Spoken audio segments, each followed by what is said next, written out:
मैंने इसका first part discuss किया था, जो क्वेश्चन नंबर 9.29 डिस्कस किया था इस पे, ये क्वेश्चन था। अब इसी का नेक्स्ट पार्ट पूछने जा रहा है, मतलब क्वेश्चन इसी से रिलेटेड डाटा मुझे कुछ यहीं से लेना है। अब आगे क्वेश्चन पूछ रहा है यहाँ पर कि at what distance should the lens be held from the figure in the exercise 9.29 figure and in order to view the square distinctly with the maximum possible magnifying power। यानी बच्चा जो हमने यहाँ पे स्क्वायर बनाया था, ये चीज, ये इसको कह रहा है कि यहाँ से कितना डिस्टेंस रखा जाए,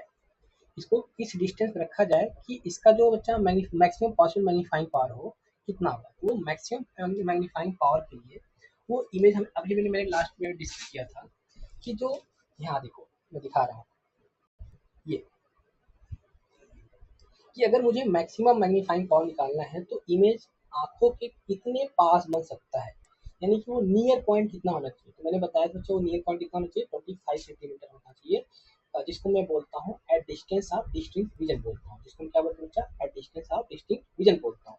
इस केस में यहाँ पे क्वेश्चन कह रहा है कि at what distance should the lens be held from the figure in the exercise in order to be, lens को मैं कितनी दूर पे रखूँ, कहाँ पे रखूँ कि जो हमारा बच्चा स्क्वायर का distinctly with the maximum possible magnifier बन सके, मैग्नीफाइंग पावर वहाँ पर मिल सके। तो मैं यहाँ पे लेट कर पूछ रहा हूँ कि वो बच्चा मैक्सिमम डिस्टेंस से यानी मैक्सिमम पॉसिबल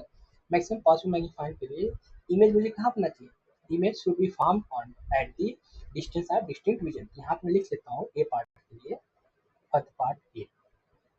है बच्चा इसी क्वेश्चन का आंसर। ये जो क्वेश्चन है जो मैंने 9.29 डिस्कस किया था उसी का नेक्स्ट पार्ट है, ठीक है। उस पार्ट में ये ए बी सी पार्ट करके क्वेश्चन पूछा हुआ है। अब देखो यहाँ पर मान लीजिए बच्चा कि for the maximum for maximum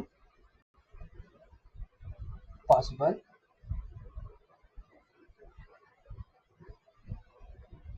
magnifying power, मुझे वो इमेज कहाँ बनना चाहिए बच्चा, for maximum possible magnifying power के लिए image should be form, image should be या शुड लाई, ऐसे लिख लो, एटलीस्ट शुड लाई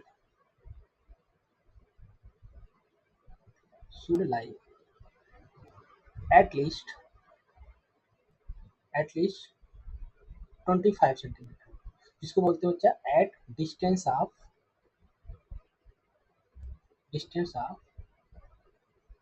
डिस्टिंक्ट।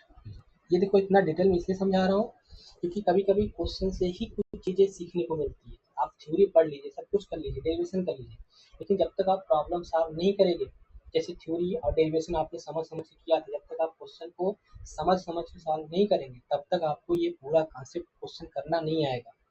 कोई भी टॉपिक एक सिंपल भी टॉपिक मैं आपको उठा के दे दूंगा क्वेश्चन से रिलेटेड, तभी हो पाएगा जब टॉपिक,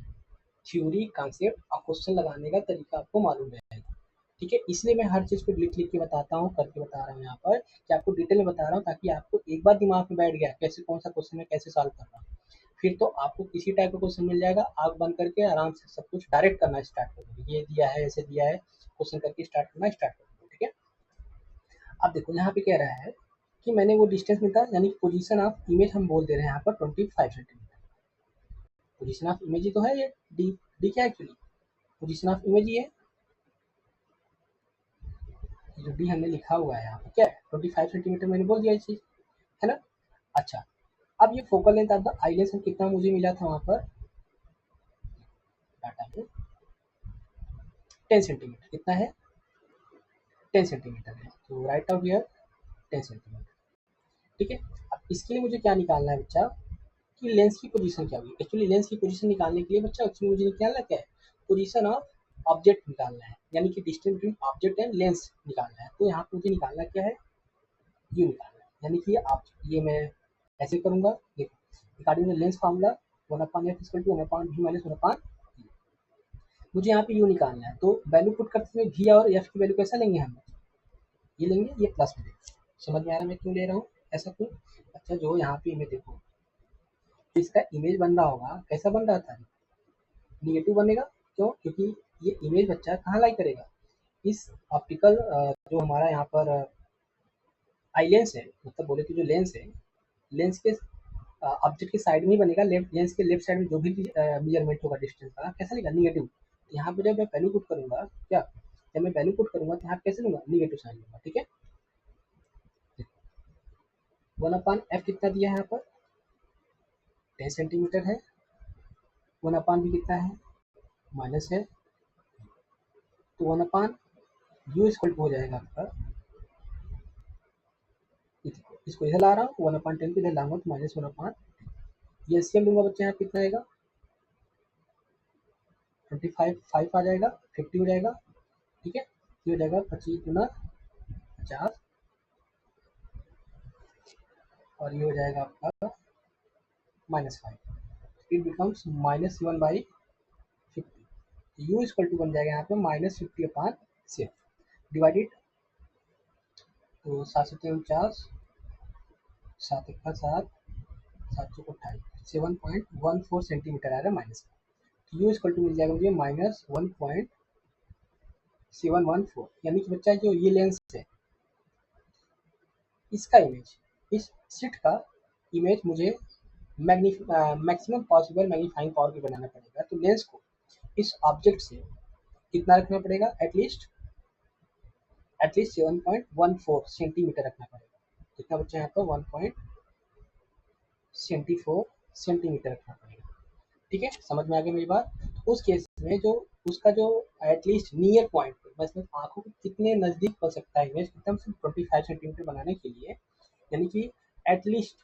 यानी कि एट नियर पॉइंट पर बनाने के लिए इमेज उस सीट का मुझे ऑब्जेक्ट यानी कि लेंस की पोजीशन मुझे ऑब्जेक्ट कितनी रखनी पड़ेगी 7.14 सेंटीमीटर रखनी पड़ेगी। बात समझ में आ गया। अब देखो बी पार्ट में क्या करा है, what is the magnification in this case, इस केस में मैग्निफिकेशन क्या होगा, इस केस में मैग्निफिकेशन क्या होगा, तो मैंने बताया था आपको इस केस में मैग्निफिकेशन वैसे निकलेगा जैसे लीनियर मैग्निफिकेशन, ये मैग्निफिकेशन बोले तो लीनियर मैग्निफिकेशन एक्चुअली क्या पूछ रहा है लीनियर मैग्निफिकेशन इस केस में, तो देखो इस केस में क्या मिलेगा मुझे, देखो यहाँ कर दे रहा हूँ मैं, देखो एम इक्वल टू बच्चा क्या हो जाएगा, ये बी पार्ट है ना, ये ए पार्ट का था, ये बी पार्ट है, एंड वी अपान भी कितना है बच्चा यहाँ पर -25 सेंटीमीटर, यू हमने कितना निकाला है यहाँ पर, फिर देखो ये वैल्यू पुट कर रहा हूँ, ये वाला वैल्यू नहीं पुट कर रहा हूँ, ठीक है, क्योंकि डेसिमल है डिवीजन करने में दिक्कत करेगा। अपान कितना हो जाएगा 7 माइनस माइनस में क्या हो जाएगा प्लस हो जाएगा, एम इक्वल टू हो जाएगा 25/50 इंटू 7, ये 7 ऊपर चला जाएगा 5 दूनी 25 गुना 50, तो एम बराबर हो जाएगा बच्चा कितना, ये हो जाएगा आपका 3.5, कितना हो जाएगा ये 3.5 हो जाएगा। क्लियर, यहाँ पे कोई डाउट नहीं होना चाहिए। अब देखो इस पार्ट में क्या पूछ रहा है कि is the magnification equal to the magnifying power in this case,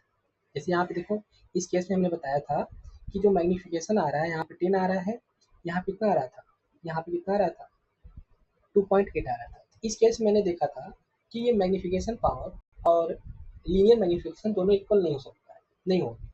लेकिन क्या हमने बताया था यहाँ पे नोट में लिखाया था कि ये बराबर हो सकते हैं तभी बच्चा जब इमेज फाइनल इमेज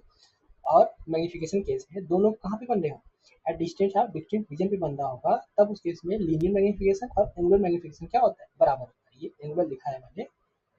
ठीक है। ठीक, तो अब देखो यही केस यहाँ पे बन रहा है, देखो यही केस यहाँ पे बन रहा है,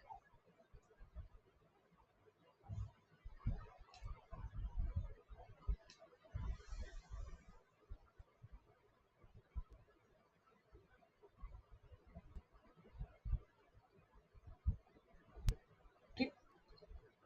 यहाँ पे अब यहाँ से निकालने जा रहा हूँ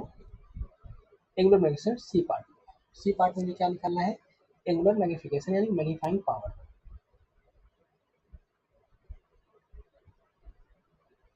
मैग्नीफाइंग पावर या ऐसे बोलूंगा मैं एंगुलर मैग्निफिकेशन,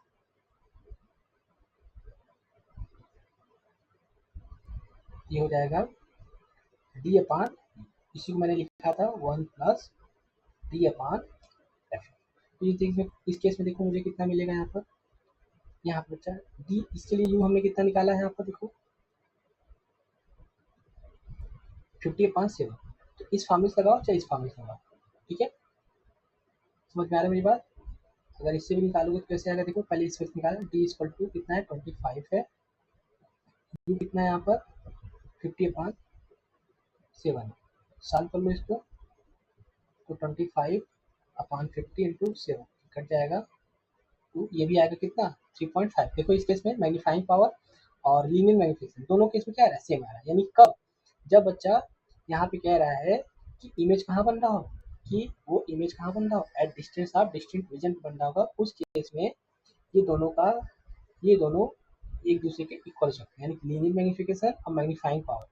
दोनों एक इक्वल तभी होंगे जब इमेज कहाँ बन रहा होगा, eight distance of distinct vision बन रहा होगा। ठीक है। अच्छा, इस फॉर्मूले को भी रख के देखते हैं क्या आता है, आपको दिखा दूं। 1 प्लस 25 पॉइंट एफ कितना है यहाँ पर 10 है, कितना है 10 है, यहाँ पे 10 रख दिया मैंने, 2×5 = 10, 5